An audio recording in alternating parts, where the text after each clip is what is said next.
Is this the end of the carbon tax? MP Lantsman and MP Perkins would like to think so. Sorry, the honourable member from Thornhill. After 8 years of this Liberal government, the Prime Minister's own Environment Commissioner confirmed that he will not meet his targets. He missed 88% of it. Worse, they missed targets in 7 out of the 8 years they have been in power, and the only year they hit the targets is when the economy was shut down for COVID. Still, they insist on punishing Canadians with their carbon tax chaos. So why are these Liberals burying their head in the sand and pretending like the carbon tax is working when Canadians know it isn't? The Honourable Minister for the Environment and Climate Change. Thank you, Mr. Speaker. I would invite my colleague to actually watch the proceedings from the Environment Committee this morning, where the Commissioner to the Environment and Climate Change said that not only carbon pricing is working, but it's responsible for 30% of the emissions we've seen in Canada since we've took office, Mr. Speaker. Nothing that would have happened under the Conservative Party. They had no plan to fight climate change.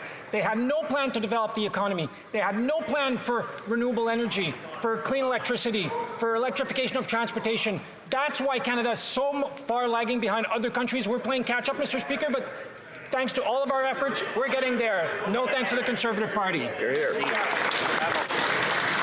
The honourable member from Thornhill. Speaker, nobody believes them anymore. They lean on a tax that punishes Canadians that won't meet their own targets. They say no to carbon capture and storage. The Environment Minister himself opposes nuclear. They've delayed approvals to 25 years to mine the minerals we need to get cleaner power. They are tax collectors in 58th place out of 63 countries on climate change. Will they save us the sanctimony, stop killing clean energy projects, and cancel their failed and now selectively applied carbon tax?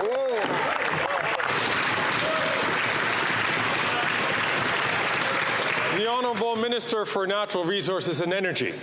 As I've said before in this House, people may be entitled to their opinions, but they are not entitled to their own facts. The Commissioner this morning actually said that it is effective and it is working, and so do all of the academic. I don't know where you get your this person gets her facts, but at the end of the day, the facts are the facts are the facts.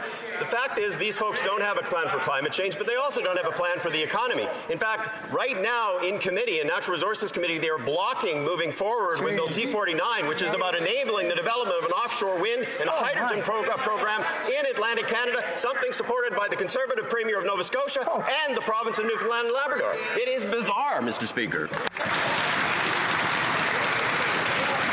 Well, it seems that they are not going to cut the carbon tax, which is really surprising. At least on the home heating, it's really hurting them in the polls. Not they were doing good anyway. But here's MP Perkins. Gives a couple of occasions today, and I'd like to remind all members that to make sure that they direct their comments through the chair and not directly to other members. The honourable member from South Shore, St. Margaret's. 8 years times 0 targets met is still 0. Yeah. And after 8 years of that 0 government, Canadians know that their environmental record is nothing but hot air and hypocrisy. The Bay of Fundy can supply green tidal energy to all of Nova Scotia and make us a net exporter of green energy. Yeah. The only successful project to harness the power of the Bay of Fundy, delivering endless green energy, was killed by these Liberals when they refused to renew the permit.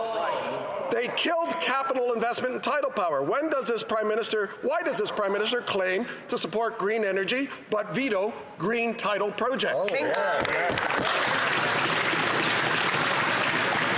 The Honourable Minister for Natural Resources and Energy.